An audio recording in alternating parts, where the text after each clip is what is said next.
So I have always wanted to cross the gap and see what's out there. Wow. That just took me 20 minutes easily. But when you go way out in these woods,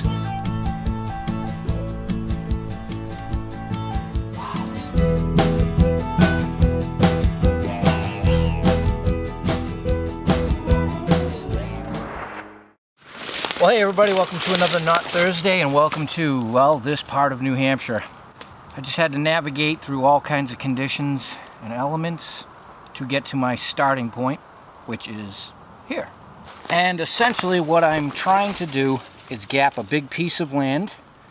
You know, I'm out scouting in preparation for the metal detecting season, but we have this big, massive chunk of land that, you know, for all I've observed on either end is pretty nasty, but there are two roads that run parallel, well, about a mile apart.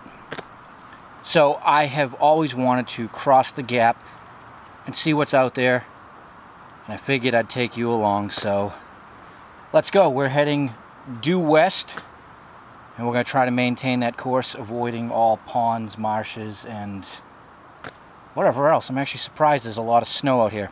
I mean, you're only seeing that little bit, but I did pass quite a bit on the way in, and it's been touchy. Some spots in the past week that I've gone out exploring, perfect, no snow, nothing, and then other sections, pitty, icy, snowy, just like this. So let's go. Wow, and interestingly enough, I'm already coming across stone walls, and I am surprised because it is such terrible low-lying land. But then again, it may not have been that way a long time ago. Whoa. That's what I'm talking about. Slick. So, that's a good sign. We're getting to the point out here where people were settling about 300 years ago. And this section of town dried up pretty much around the Civil War. So it's been a long time since people have lived out here.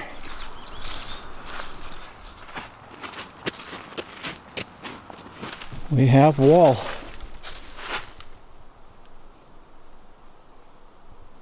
Logging from a long time ago. And a trail, which could be an old car path. Either way, it looks like it's smooth sailing. So we're going to venture out this way.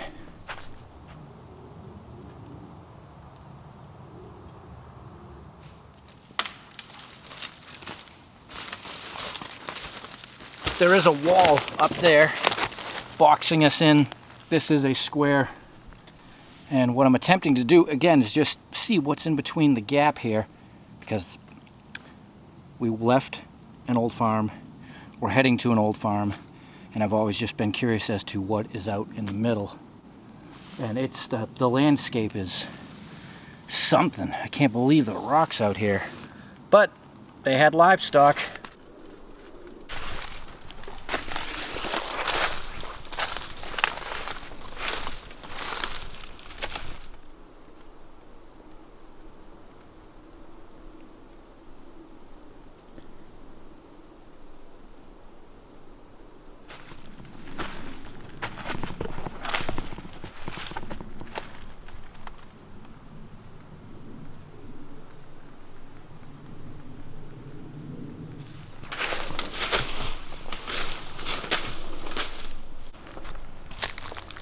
Wow.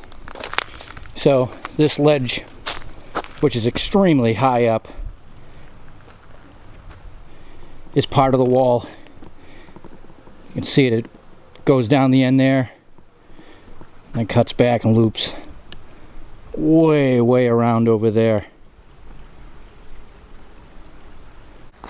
And that's what I find so absolutely remarkable is, yeah, it's one thing to get out, find the cellar hole, the farm site, or the immediate farm site, but when you go way out in these woods to the outer extents of the farm, it's mind-boggling that just took me 20 minutes easily to walk from that wall we crossed over to the other wall, due west, following the one on the north.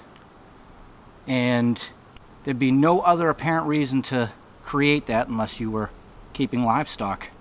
But yet, how would you control stuff in there when you can't even see more than a couple hundred feet out? Wow. I'm glad I came out here. Never been here, and I understand why nobody has built here or done anything with it in the last 150 years.